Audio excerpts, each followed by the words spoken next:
¿Qué es el proyecto vida? Que llevamos hablando un tiempo, al final se concreta en que el proyecto es un proyecto para vivir en la iglesia del Dios Altísimo. Isaías 54 dice: así dice el Señor, el alto y el sublime, el que habita la eternidad y cuyo nombre es Santo. Se presenta así Dios. Qué interesante, qué bonito es vivir en la iglesia de Dios Altísimo. Ese es el proyecto vida. Vamos a hablar del oasis de Dios. ¿Tiene Dios un oasis? Sí, tiene un oasis.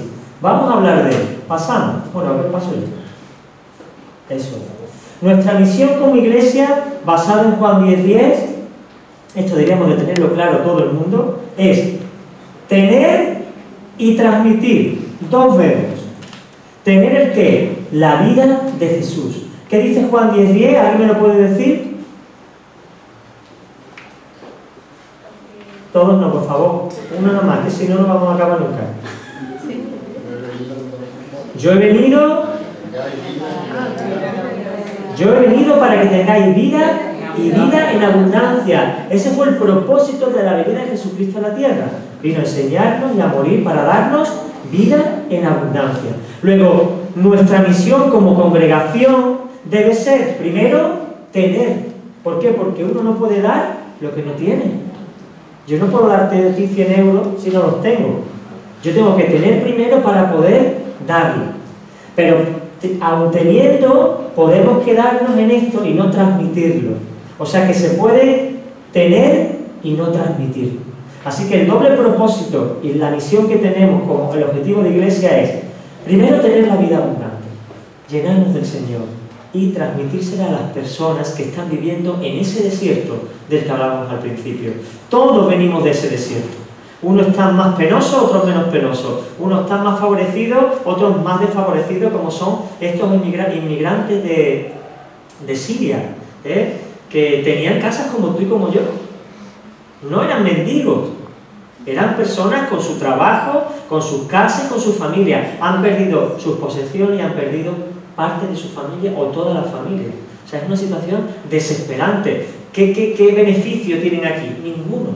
Es ese desierto en el que nos ha tocado vivir. Pero Dios nos ha demandado tener la vida de Dios y transmitirla. Seguimos. ¿Qué es el oasis de Dios? Es un lugar donde orar, donde aprender, donde sanar, en intimidad con el Señor. Un lugar donde se ore, se aprende, se sane en intimidad con Jesucristo. Ese es el oasis que Dios ha planificado y de esto vamos a hablar brevemente. Va a ser una predicación cortita. Tenemos que entender que este lugar no es un sitio hecho por manos de hombre. Este lugar es la unión de los santos del Altísimo, de los hijos de Dios, de aquellos que han nacido de nuevo. Son el oasis para las personas que están fuera. No porque seamos mejores que ellos, sino porque tenemos la vida de Jesús y la queremos transmitir. Aquel que no transmite la vida de Jesús está inacabando el proyecto de Dios. Por eso tú y yo somos mensajeros del Señor. ¿Amén? Muy bien. Vamos a ver más detalladamente en qué consiste este oasis. Dice el Señor en Mateo: mi casa de oración será llamada. Es decir, Dios nos creó con un propósito, tener una relación con su creación. Él creó al hombre y a la mujer, le dio de su aliento divino para poder relacionarse con él. El problema es que cuando nacemos, por causa del pecado y de la desobediencia a Dios, nacemos espiritualmente muertos. Tenemos algunos una necesidad de trascendencia, de conocer a Dios, una necesidad de saber más, pero nos falta, no sabemos cómo conectar. Hay un vacío en nuestro corazón que no sabemos cómo llenar. ¿Por qué? Porque Dios nos creó para contener, para que Él estuviera dentro de nosotros, llenarnos y darnos esa vida abundante. Por eso el Señor decía: mi casa será llamada casa de oración. ¿Cuál es su casa? Tú y yo. Tú y yo somos la casa de Dios. Por lo tanto, hermanos, debemos de buscar la adoración íntima y personal.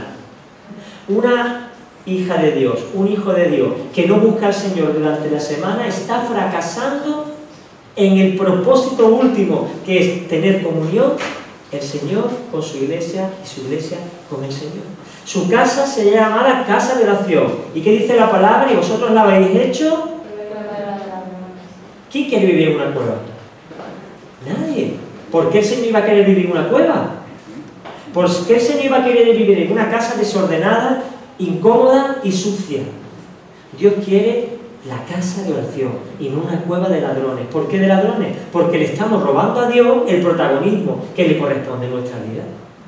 Si Él nos creó para gloria suya, ¿por qué no buscamos en oración y le damos la posibilidad a Dios de que Él tome el control y el gobierno de nosotros? Seremos una casa de oración, el tabernáculo de Dios. Amén. Dice, recibiréis poder, dice el Señor en Hechos. Recibiréis poder cuando venga sobre vosotros el Espíritu Santo, y entonces me seréis testigos en Jerusalén, en toda Judea, en Samaria y hasta en los últimos de la tierra. Hermano, queremos ser testigos, pero nos falta poder. ¿Por qué nos falta poder? Porque el Espíritu Santo no está sobre nosotros. Y si está, está escasamente. Dice Jesucristo, de vuestro interior correrán ríos de agua viva. Pero por algunos caen hilitos de agua que no pueden movilizar nada, que no refresca a nadie, que no invita a nadie a acercarse a esos ríos de agua viva a beber. Estamos secos algunos, o podemos estarlo. Por eso Dios dice, clama a mí y yo te responderé y te enseñaré cosas ocultas que tú no conoces. Jeremías, ¿no? Está ahí, allí al final, clama a mí y yo te responderé. Hermano, clamemos al Señor, Dios mío, yo quiero tu llenura, la llenura del Espíritu. Eso me dará ayudamiento y poder para ser testigo. Porque mira, como estos hermanos que han estado en Siria, otra vez en Grecia, ¿vale? ¿Por qué han ido? ¿De dónde sale ese deseo? Dice la palabra que Dios pone el querer como el hacer. O sea, la disposición y la disponibilidad. Algunos cristianos estamos dispuestos, pero nunca estamos disponibles. Ay, a mí me gustaría, ay, qué bonito, y yo quisiera, pero cuando se demanda nunca están. Bueno, a ver si más adelante, a ver si más tarde, es que ahora, es que yo no sé, es que no me atrevo. Hermano, dile que sea el Señor. Está disponible. No solamente dispuesto, disponible. En eso se dice al Señor, en que tu disposición se traduce en acción, ya no es simplemente un deseo. Y dice que estaban todos unánimes. Unánime no es uniforme. ¿Qué es uniforme? ¿Qué hay en los colegios? En muchos colegios. Uniforme, ¿verdad? ¿Y eso qué significa? Que todos van iguales. Pero Dios no nos ha llamado a ser uniformes, porque no somos uniformes, somos distintos. Cada uno de nosotros tiene su personalidad, su forma de ver las cosas, su forma de actuar. Todo cúmulo de circunstancias y de actitudes personales que nos hacen únicos e inconfundibles. Pero dice que estaban unánimes. A pesar de las diferencias, estaban haciendo lo mismo, en su mente tenían lo mismo y en su corazón deseaban lo mismo, que era la venida del Espíritu Santo, la llenura del Espíritu Santo. Y eso, hermano, es lo que nosotros necesitamos, estar unánimes. Y si de Dios nos hiciera bajar al Señor y nos diera un papelito a cada uno y un boli y dijera, escribe lo que tú deseas, pues si somos 80 aquí, diríamos 80 cosas distintas. O algunos repetiríamos. Dios lo que quiere es que estemos unánimes, tengamos su deseo, su sentir, su visión, su pasión. Y eso nos ayudará a estar juntos. ¿Y en qué sentido estaban unánimes? Estaban dedicados constantemente a la oración. Tenían sus vidas, trabajaban, tenían sus actividades, pero se reunían para orar. Y qué poco oramos, ¿verdad? Bueno, ahora oramos mucho. Desde hace unos años estamos orando mucho. Oramos 6 días a la semana. Antes, en el mejor de los casos, eran 2.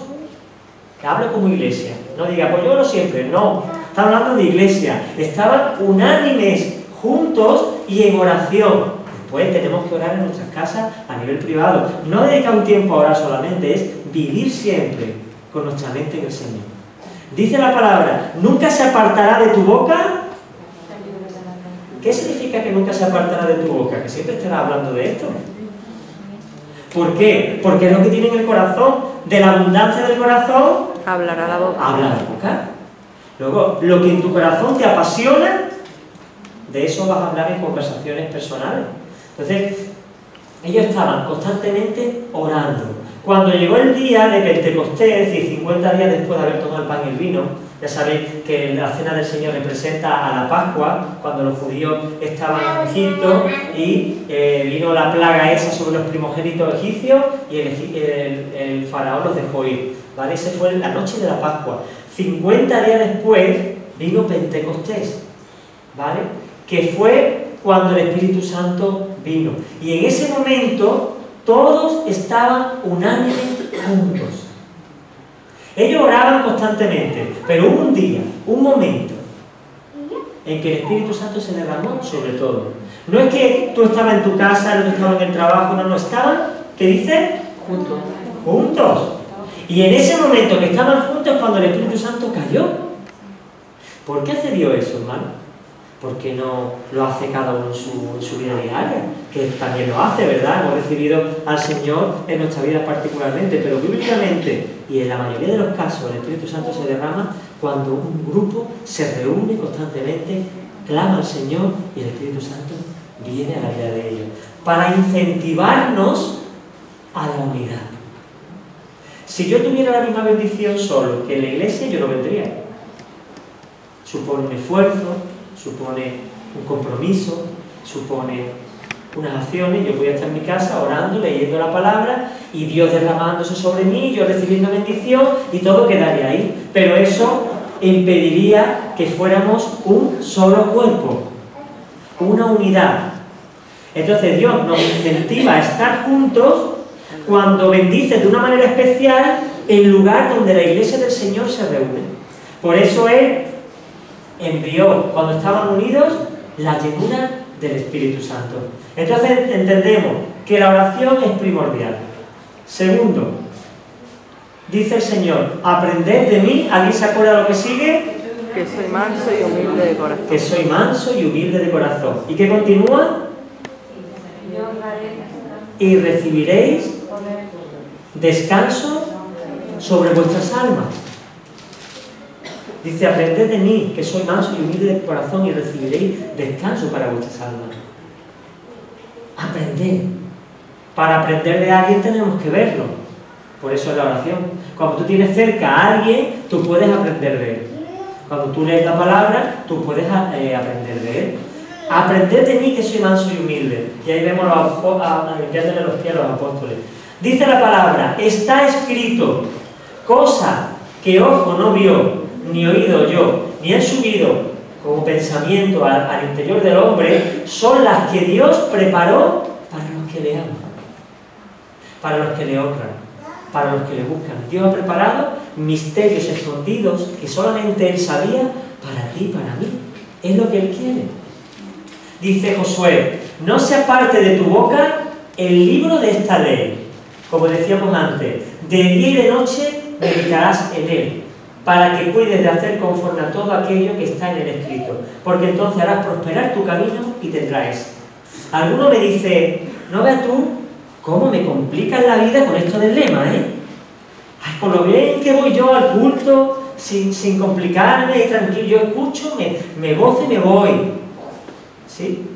Pero no estás asimilando ni obedeciendo la palabra de Dios, hermano. No estamos obedeciendo a la voluntad de Dios, que dijo, medita de noche, habla del libro, piensa en él, escríbelo, léelo todos los días, hermano. Es que es vital. ¿Por qué el Señor es tan pesado? ¿Por qué el Señor es tan pesado con esto de la Biblia? Porque sabe que nuestra cabeza es un tío vivo, de pensamiento, de sentimiento, de dificultades. Dice el Señor que del corazón salen los malos pensamientos y las malas acciones. La pobredumbre sale cuando dejamos que todos esos pensamientos, el rencor, el egoísmo, la ira, el orgullo, la indiferencia, un montón de cosas, tomen el control de nuestra mente. ¿Y qué ocurre? Que conforme nuestra mente se va llenando de cosas negativas, nos van atando e impidiendo que hagamos la perfecta voluntad de Dios. Si yo tengo miedo, voy a salir aquí a predicar. Pero si teniendo miedo yo digo sí al Señor, Dios va a ayudarme a superar mis miedos. Pero si ese miedo me atesora, me atenaza, me cohíbe, nunca creceré. Seguiré siendo el que soy. Claro, para camuflar mi conciencia diré, bueno, es que yo soy así. Así me creó Dios y así... No, así no nos creó Dios. Así nos hemos transformado, porque hayamos vivido una infancia difícil, porque nuestro carácter es más medroso, porque otro ha estado siempre ocupando el primer lugar y tú has estado siempre tranquilito a la retaguardia. Por muchos motivos, nosotros podemos retraernos, pero Dios nos está demandando que le digamos sí al Señor. Señor, me da mucho miedo lo que me pide, pero yo lo hago. Y sabéis que viene bendición.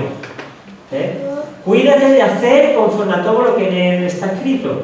Y entonces tendrás éxito en lo que emprendas. ¿Sabes por qué? Porque no estarás buscando satisfacer tus propios deseos. Estarás buscando satisfacer los deseos de Dios. Satisfacer la voluntad de Dios. Complacer la visión de Dios. Y entonces Dios te dará fortaleza, te abrirá las puertas, allanará el camino para que tú llegues y culmines la obra de Dios. Y tendrás éxito. ¿Y sabes qué ocurre? Que cuando uno se dedica a las cosas del Señor, el Señor bendice las tuyas. Pero si yo me ocupo de otras cosas, ¿quién se va a ocupar de los míos? Dios. Buscad mi reino y mi justicia, y las cosas naturales, las cosas livianas, las cosas del día a día, os serán provistas por el Señor. ¿Pero eso cómo va a ser?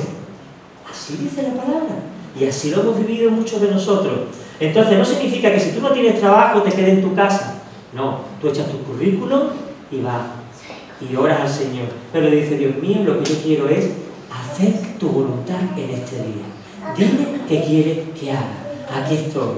Y al Señor lo honra de esa manera. ¿Amén?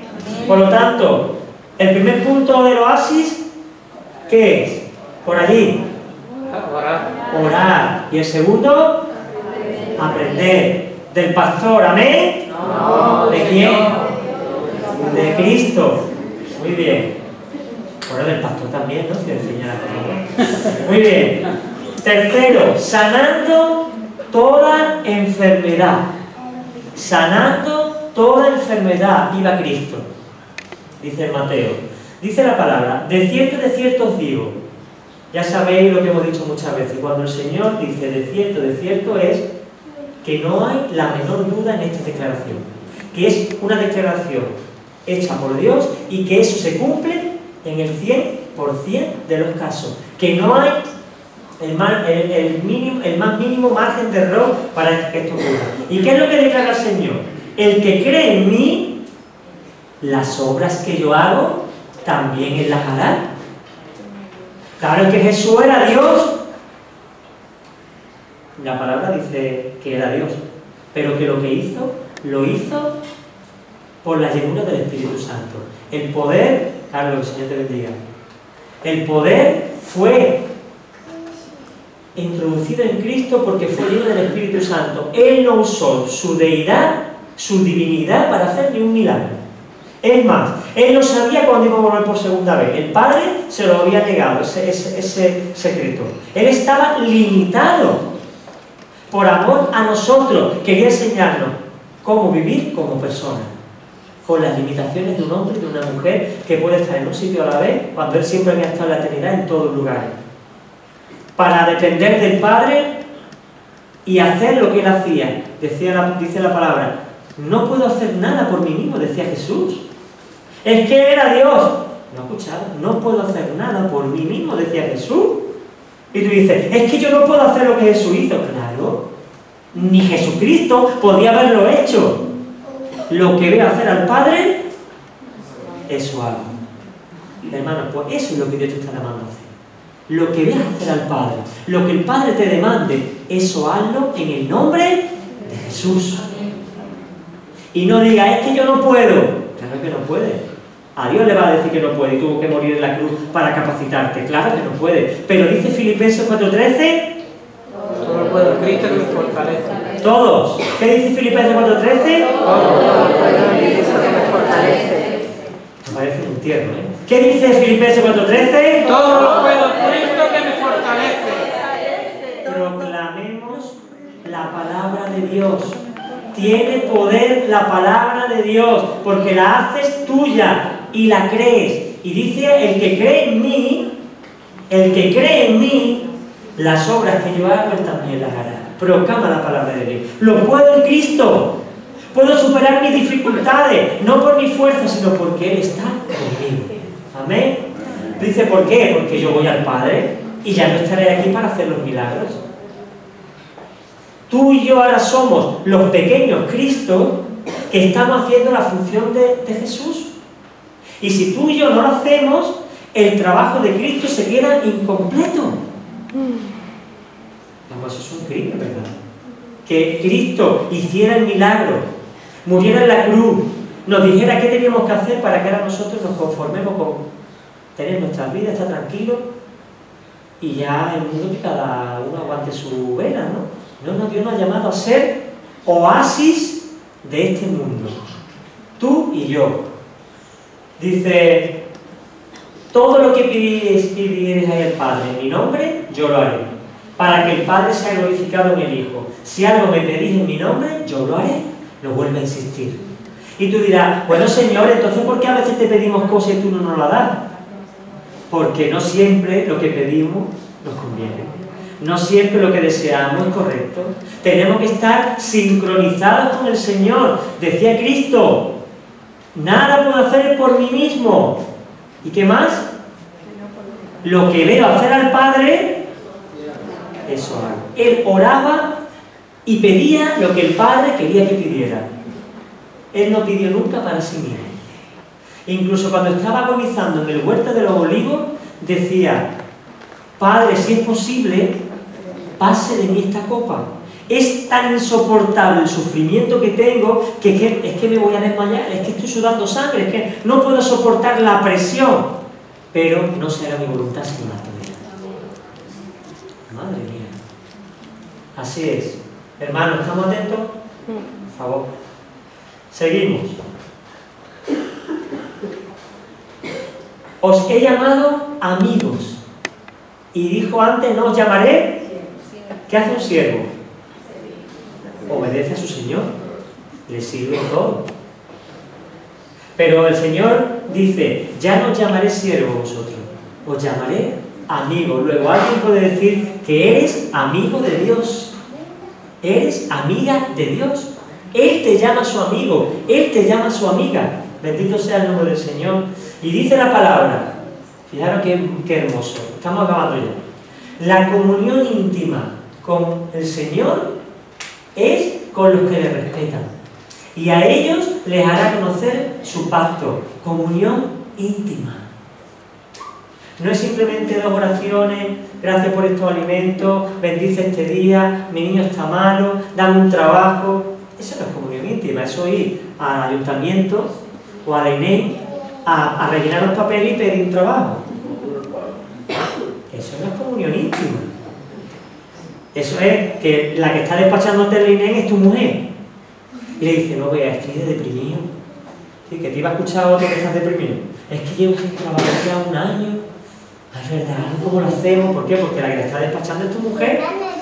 Puedes tener intimidad con ella, porque la conoces. Y además encima es la que está en el INE.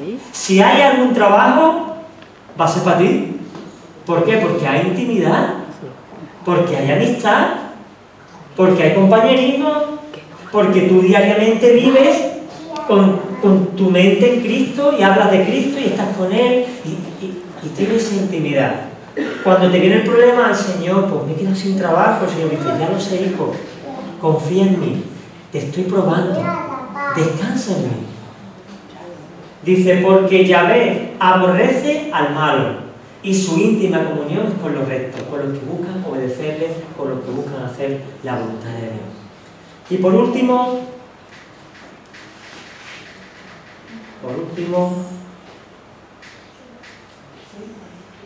dice el Señor, me llamáis Señor y decís bien, dice el versículo, porque lo soy. ¿Qué Señor? El dueño, el amo, el que manda. Cuando tú estás diciendo Señor, claro, ahora se ha desvirtuado, ahora es Señor fulanito, pero el origen de la palabra implica señorío, soberanía, autoridad, poder, gobierno sobre el resto. Cuando tú le dices a Jesucristo que es mi Señor, está diciendo que es mi creador, que es mi dueño y que es mi gobernante.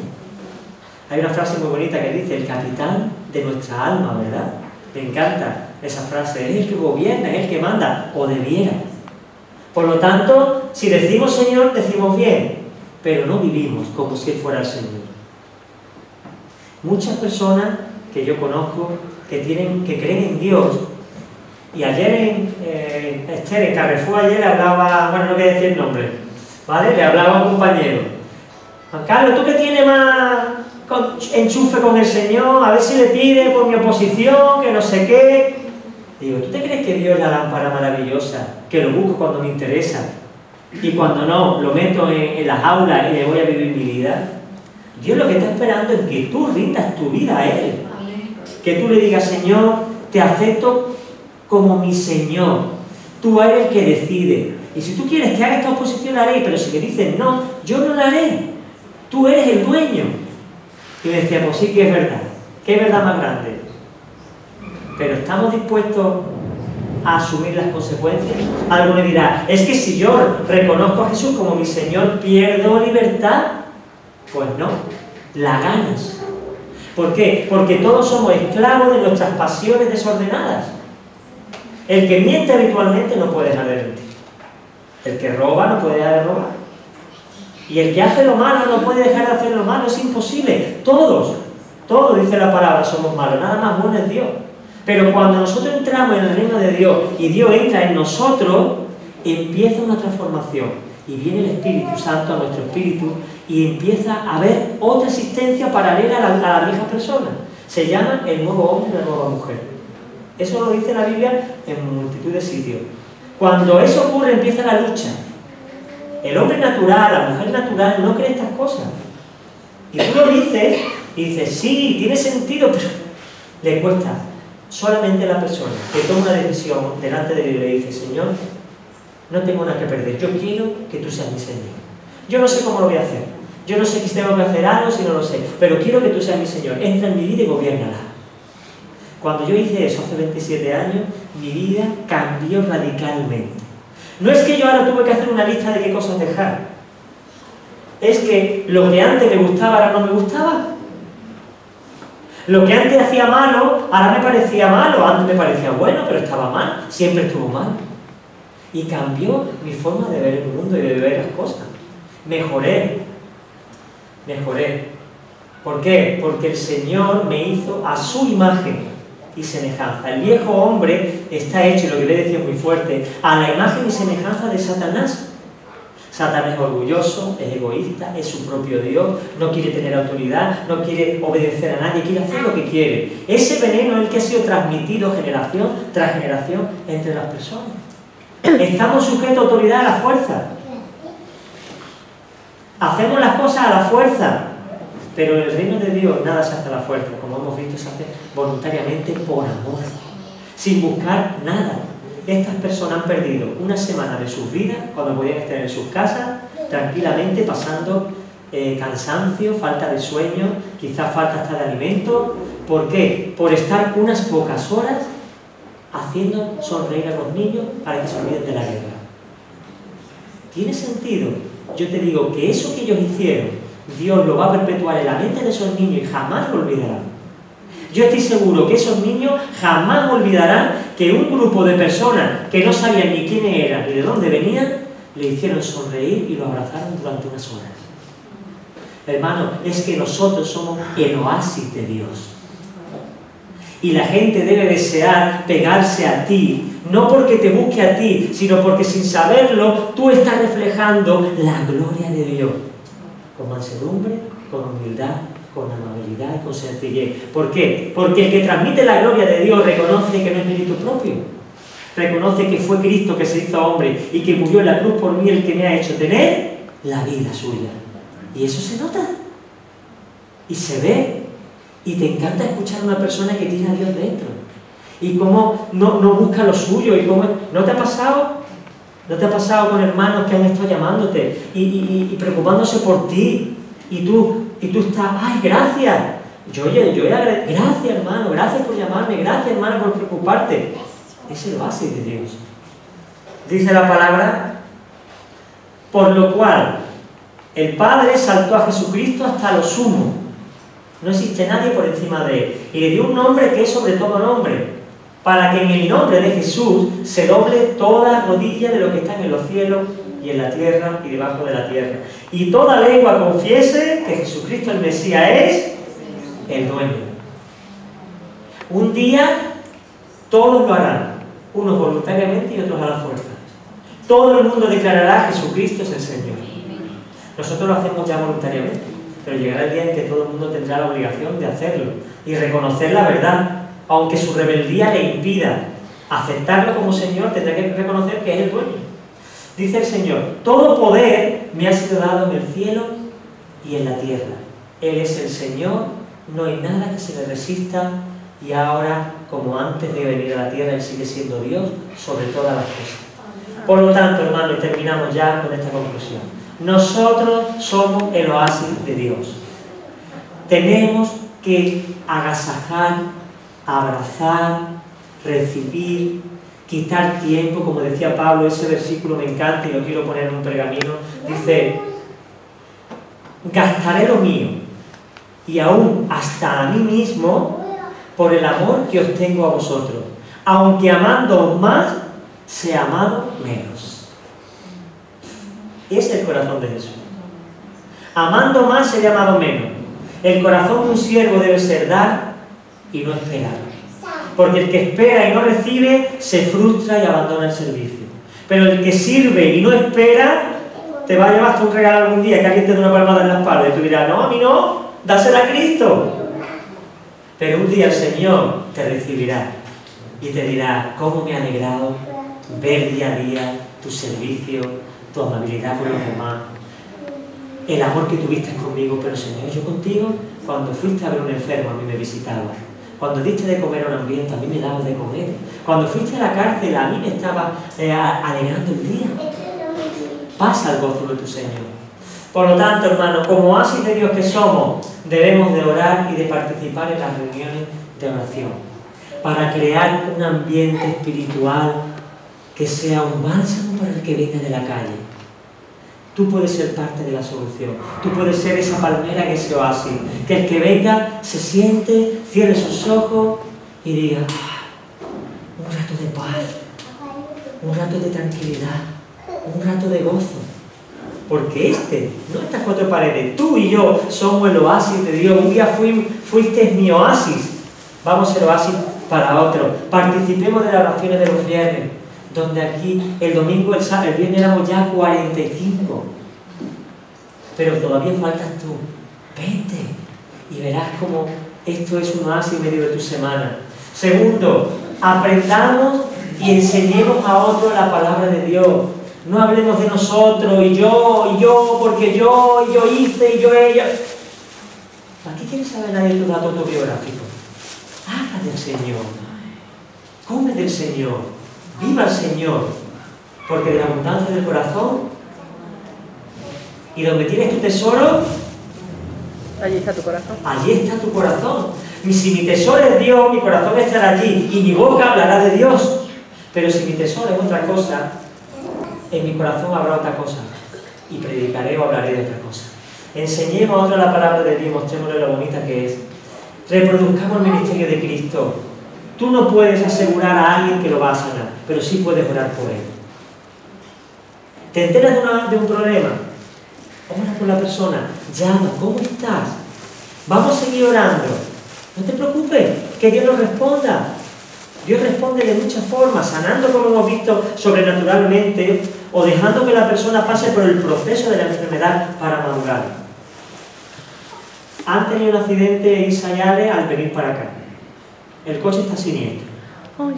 Algunos dirían, ay Dios mío, esto es, ¿y por qué permite? ¿Sabes qué dice Isa? Por algo Dios lo ha permitido.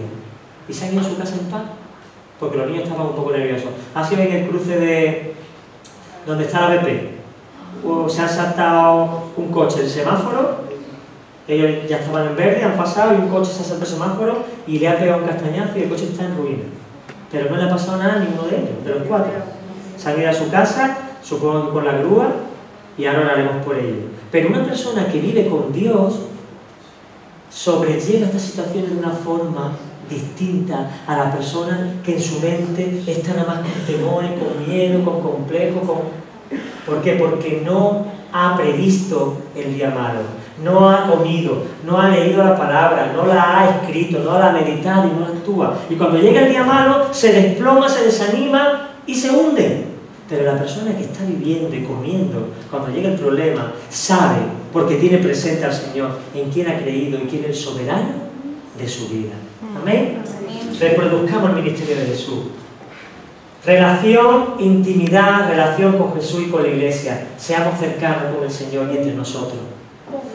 ¿Qué es lo que decimos cuando acaba el culto? Saluda al que no conoce. ¿Por qué? Porque somos más, hermano. No somos un grupo de individuos que cada uno va a lo suyo y cuando termina el culto salimos disparados y sin importar un pimiento qué le pasa a Daniel o qué le pasa a Julio. No. A mí me importa lo que a ti te pase y a ti te importa lo que a mí me pase. Y si no conoces a esa persona, mejor, porque son oportunidades para establecer relaciones con alguien que te pueda enriquecer. Y aunque no lo hacemos por conveniencia, lo hacemos porque somos el oasis de Dios.